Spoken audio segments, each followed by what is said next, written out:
What's up, everyone? This is Tuzlo, aka Seabass, and today we're going to be looking at my 6th gen Celica. So I was coming home from work and I noticed my temperature gauge was slowly rising up. And so I was like, no, I really hope nothing really bad happens to my 3MZ.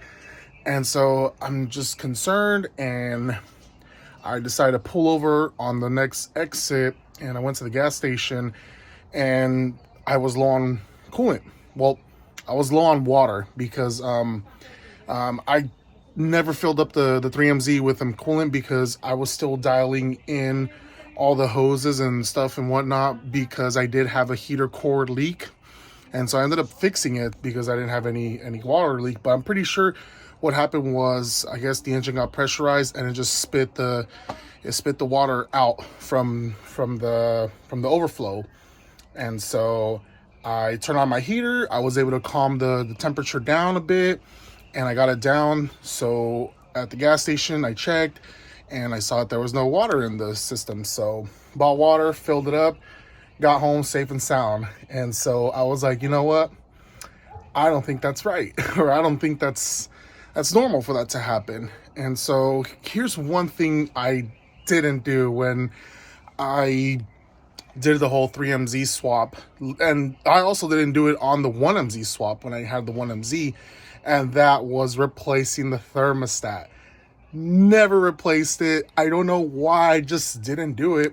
And yeah, now I'm paying the consequences, which is the engine overheating. But I already drove it a day after and it was fine. It wasn't overheating. But yeah, we need to figure out what's going on. So I do have a TRD thermostat that I did buy back when we were doing the 1MZ, but again, I don't know why I never installed it. You know what? I know what happened. I ended up buying it from Japan, and it didn't get here till after, and we're like, okay, well, we're not gonna wait for the thermostat, let's just throw on the engine. So that's what happens when you buy stuff overseas. And yeah, because I couldn't find a thermostat here in the United States at the time. This is during pandemic time, so like getting stuff for like your cars and whatnot was kind of awkward and just weird, and like just stuff wasn't available. It was the pandemic, what the hell. But I decided to go check my 3MZ, and you guys are gonna be a little shocked as to what I found. So let me go take you guys to the Celica and show you guys what exactly I found. All right, guys, so here we are, and you can already see I already removed the coolant, or the, what would you call this, thermostat housing. And this is a bad thing also. This is why you shouldn't run water even though it says it's distilled. Like, do you think a distilled water would do that? So it already started to rust a little bit, and I checked in there. It looks fine. Just looks like this kind of took the damage, but we're gonna go ahead and clean that up. Check the radiator is still fine, doesn't look all clogged over there as well. But we're gonna for sure buy coolant this time so that this doesn't happen. But in order to access this, you have the 3 nuts all around the housing, and then you have the one bolt right here that goes to the engine right here. And in order to get it out as one unit, because I know there's an O-ring in here that I don't want to mess with because I don't have it. I didn't buy it. So, and then there's a Celica meat. Oh, look at that. Gosh, I put distilled water and that still happened. But anyways, I had to take off the alternator, the starter. You got and I apologize, guys, but it's gonna be windy today. But you got 2 14mm bolts. I got those out, and then I got the clamp off. Those clamps are great. Anyways, check it out. Here's the thermostat. Do you guys see what's wrong with it? I didn't set this there. That was there from the get-go when I pulled this out.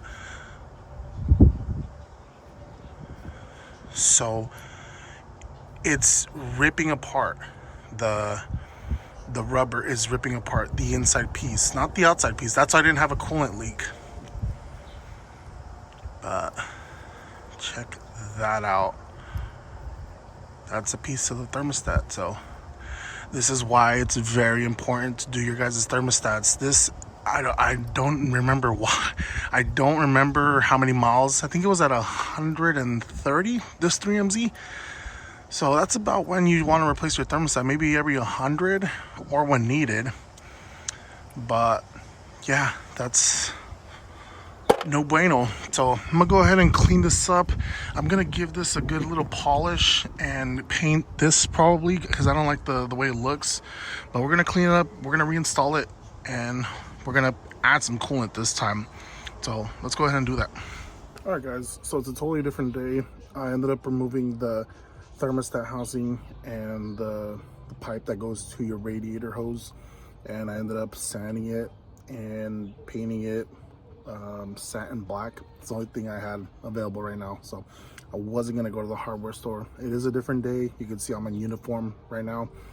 I just got off work. Pretty slow day. It's probably gonna be slow till after tax season. Unfortunately, we're gonna go into the holidays. We might get that little wave before Thanksgiving and before Christmas and New Year's. We might get like a week of like a lot of work because people are traveling, but other than that, it's probably gonna be dead till tax season. But anyways, I ended up removing it and painted it satin black. Looks pretty good. Looks a lot better than what it originally was.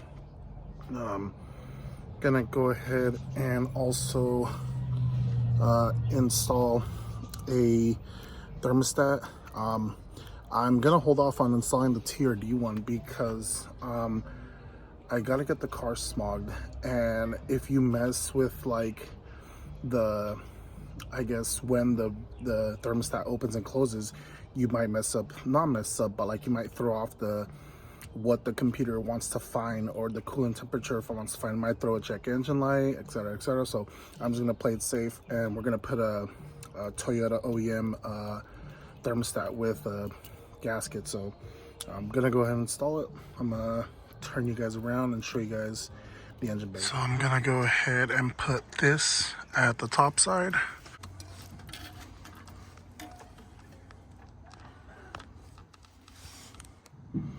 So there you have it. This has to be on the top side of it, so it sits in there pretty good. Now we're gonna go get the 3 nuts and put them back into place. So unfortunately, while I was trying to connect the I guess you would call this the fan controller or the fan signal to pretty much tell the fans to turn on once it reaches a certain temperature, the wire snapped. So I'm gonna go ahead and take this apart and just put a new wire through there. Should be able to do that, but other than that, everything's back in. There you have it. It's in all the way, and right there got the starter all bolted up. We do have a small leak going on right there. Looks like it's probably coming from this right here. I don't know if there's like a seal in here or a gasket, but I'm gonna look into that because it looks like we're getting some drippage. I don't think I've ever replaced this seal right here or this gasket. I'm pretty sure there is. I don't think it's just our TV, but if it is, I'm gonna go ahead and take this off and fix it.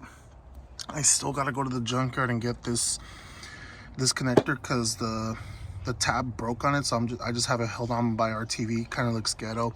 The whole idea was to make this car look really, really nice, and so I'm gonna focus more on the engine bay little by little. Try to get it as clean as possible. But other than that, I mean, I think that's a great start right there for the engine bay dress up, is painting that oxidized part black and then the bracket itself black. Only reason I painted this black and didn't leave it the chrome that this is because this was already starting to rust up. And there you have it. Not the prettiest, but it does the job just well. So that being said, that's done. I already went ahead and threw some coolant in there. Should be good to go.